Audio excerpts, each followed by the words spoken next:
Tucker Carlson made some pretty interesting comments about a certain individual. I don't like to vote, and but I did vote this time. And I don't like to vote because I don't believe in any of them. And this time I really felt like I know Trump well. I love Trump personally. And what we were looking at was just so awful and totalitarian and stupid. And it wasn't even the arguments that I disagreed with from the Kamala Harris. It's weird even to say her name now. Who was that exactly? It was like a bad dream. But it wasn't even so much the arguments I disagreed with, though I definitely disagree with the arguments. It was the style of argument that drove me completely bonkers. Summarized most crisply by "shut up, racist." Yep. Whatever you said, it was "shut up, racist." And it's like, but wait, first of all, I'm not a racist, but that's not even the point. The point is, I just told you what I think. I just asked you an entirely legitimate question. Mostly, what the hell are you doing? And rather than answer it, you didn't pay me the respect that you would a human being. You treated... They don't pay you the respect because they don't have it. It's used as a way to shut people up because they're afraid of the label. It's controlling people with language. Treated me like a slave or an animal by telling me to stop barking. Shut up, racist. Mm-hmm. And I won't put up with that because I'm not a slave or an animal. I'm an American citizen, an adult man who pays his taxes. So, I ask people questions for a living, and very often I get answers that I don't care for, that I disagree with, that I think are stupid. But at least they're answers. At least the person responding is treating me like a human being with a soul created in the image of the Creator. He's paying me the respect that every human being is due. When you ask a direct question to someone in charge, you are due. That person is morally bound to give you an answer. And this is going to the He's not bound to agree with you, but he's bound to stop and answer your question. And the left never did that. They would dismiss you out of hand. I think actually Tucker Carlson's bringing up a really good point, and I think this is how a lot of people got radicalized, is that why can't we ask questions about obvious things? Why can't we talk about this? And as soon as people can't talk about something or they feel like they're being suppressed, it radicalizes them. Not worth listening to. Be quiet. And that's, of course, where the impulse to censorship comes from. So radicalize me? It comes from the belief that you don't deserve to speak because you're not fully human. They own you.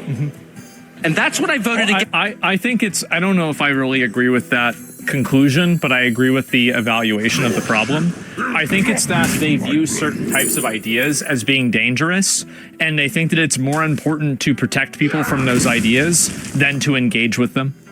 Against, above all, and I voted against a million different things that I hated about the last administration. Their insane desire to start pointless wars around the world. Their total unwillingness to protect this country domestically, to protect the people who live here, to protect the territorial integrity of the country, bringing in tens of millions of people illegally, giving them free stuff the second they get here, making a mockery of citizenship. I hated all of that. I hated all of that. But the thing I hated most was their total unwillingness to answer any question about why they were doing what they were doing. Because it was just too insulting. I think this is probably the point where a lot of people got mainstream radicalized against this was actually with COVID. I think that the way that the government handled COVID and the way that you couldn't question or ask any sort of dissenting opinion about COVID radicalized, I think, a large enough contingency in the population that the damage that did, the trust with the government, like it put it back by like 20 years. And every single time I would just feel like raising the middle finger and screaming obscenities, which is not an adult response, I'll concede, but that's how I felt. And I think that's really at the heart of why the Epstein thing is so distressing. Oh, here we go. I mean, the guy was some weird sex freak who was abusing girls. Yep. We knew that. But the fact that the U.S. government, the one that I voted for, refused to take my question seriously and instead said, case closed, shut up, conspiracy theorist, was too much for me. Well, it's also that I think that he's not going hard enough, at least not yet. Trump was the one who pushed it. He was the one that started putting out names. He said Prince Andrew. He said Bill Clinton. Why the fuck were you saying this if it wasn't true?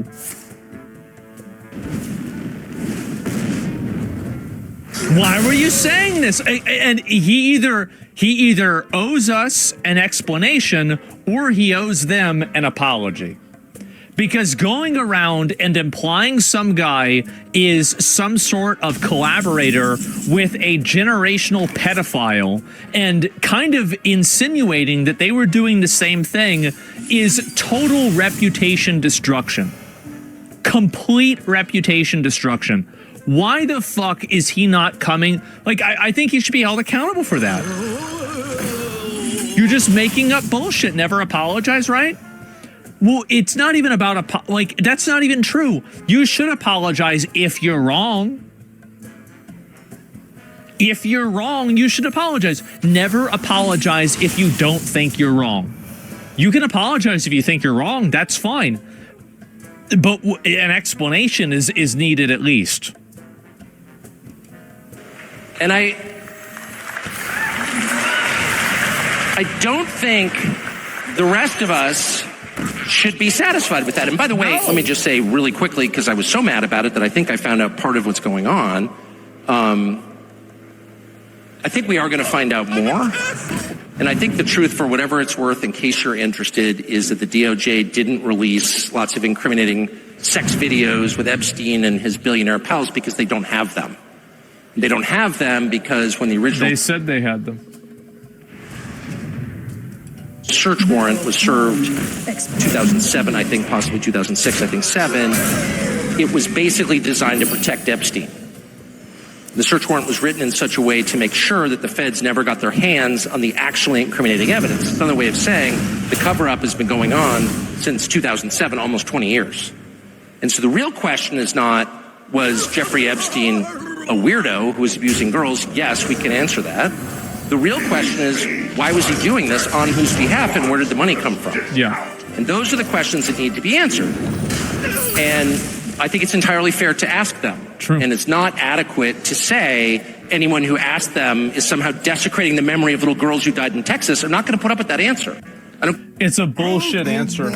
It was probably, I think it may have been the worst answer Trump has ever given to any question ever. Trump is a tortolas. Care who gives that answer. That is not acceptable. And I think the real answer is Jeffrey Epstein was working on behalf of intel services, probably not American. And we have every right to ask, on whose behalf was he working? How does a guy go from being a math teacher at the Dalton School in the late 70s with no college degree to having multiple airplanes, a private island, and the largest residential house in Manhattan? Where did all the money come from? And no one has ever gotten to the bottom of that because no one has ever tried. And moreover, it's extremely obvious to anyone who watches that this guy had direct connections to a foreign government. From my limited understanding of history, it seems like one of the historical figures that Epstein is kind of similar to is Rasputin.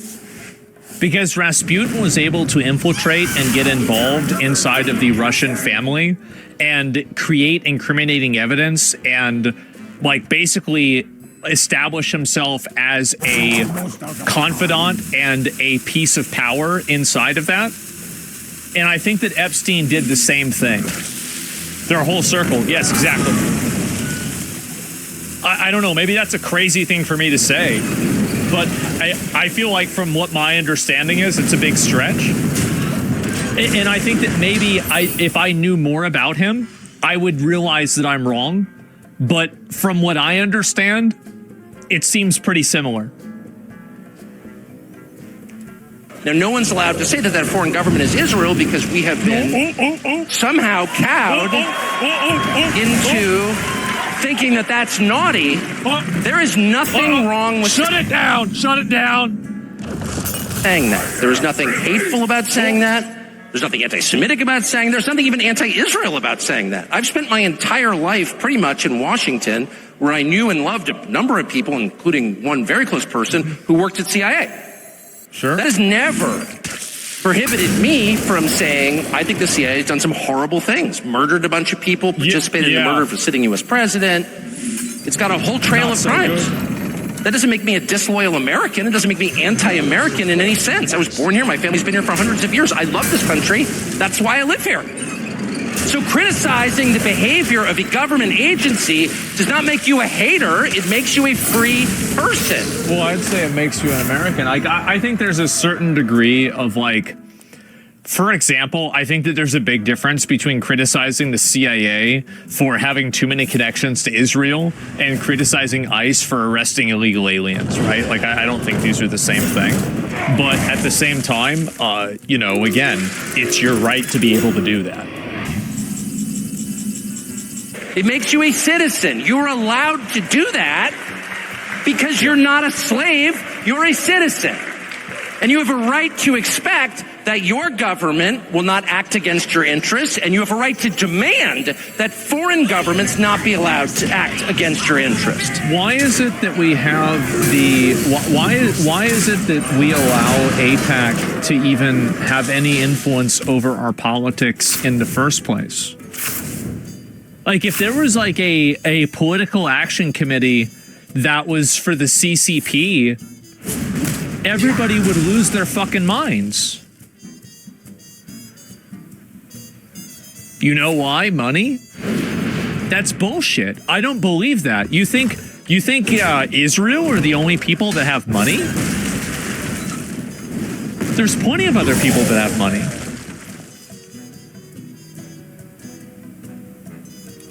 That's not creepy. It shouldn't be forbidden. And yet all of us have trained ourselves to believe that you can't say that somehow. That that's like too naughty and forbidden. And the effect of making that off limits has... I think that also there's been a secondary reactionary effect because some of the pro-Palestine people have been so aggressive and ridiculous with how they behave that it's alienated some people away from the cause and towards Israel, which I think is inaccurate. I think that, you know, again, you should never support something as a reactionary stance from somebody else's behavior. It's been to create a lot of resentment, and I'll say it, online, where people feel like they can't just say, like, what the hell is this? You have the former Israeli prime minister living in your house. You have had all this contact with the foreign government. Were you working on behalf of Mossad? Interesting question. Were you running a blackmail operation on behalf of a foreign government? By the way, every single person in Washington, D.C. thinks that. I've never met anyone who doesn't think that. I don't know any of them that hate Israel, but no one... Well, why aren't they coming out and saying it? That's the problem.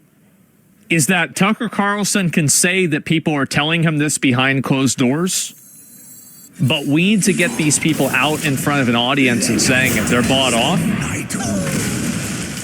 Very easy solution there. If they're being bought off by a foreign government in order to subvert our government, that's treason. So charge them for it. That's it. Just do it. And again, it's treason, and yes, exactly. And the reason why, and they call it lobbying, it's career suicide. Well, I mean, I don't know about that. I mean, they can choose between career suicide or capital punishment, in my opinion. Go ahead. Pick your poison. In this case, literally. Did that just move? People are such pussies that they allow these malicious bad actors to take advantage of them and to ruin everything. They ruin fucking everything because nobody wants to call this stuff out for what it is. Nobody wants to take decisive, deliberate, extreme action because they're afraid. Feels they can say that. Why? I think the longer that we play along with it, the more subterranean and creepy and hateful the conversation actually becomes. It's true. Did this happen? And of course, that question has been asked to the government of Israel, and their answer is, we're not going to tell you. Oh. And I think our answer should be, no. Yes, you are. As long as we're sending you money, if you were committing crimes on our soil, we have an absolute right to know, did you do this or not? Exactly. Yeah. Like if we're sending them all this money, why can't we just withhold it unless they give us the information? And yet everybody has been so brainwashed into thinking that's somehow an expression of hate or bigotry when it's not. It's a baseline question that every U.S. citizen has a right to an answer on. What the hell? And Israel has done this, and a lot of pro-Israel lobbies have done this too, and they have maligned people inaccurately as anti-Semites when they are in fact just critical of Israel's actions. Oh, was this? And by the way, if it turns out that it was nothing at all, that somehow Jeffrey Epstein really did earn $165 million giving tax advice to somebody, which is, for the record, a lot more than most people pay their accountants.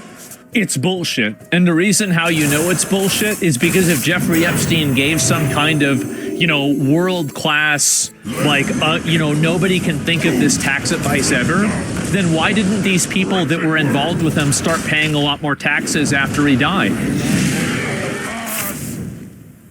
It just doesn't make any sense. And that none of this was actually a foreign intel operation, and that there was no blackmail involved, that actually Bill Gates was just hanging on the island because the weather was especially good. No one was videotaped doing anything immoral or illegal, and then that was used against them to get them to obey. If all of that is false, then just tell me how it's false. How do we know that? What do you think?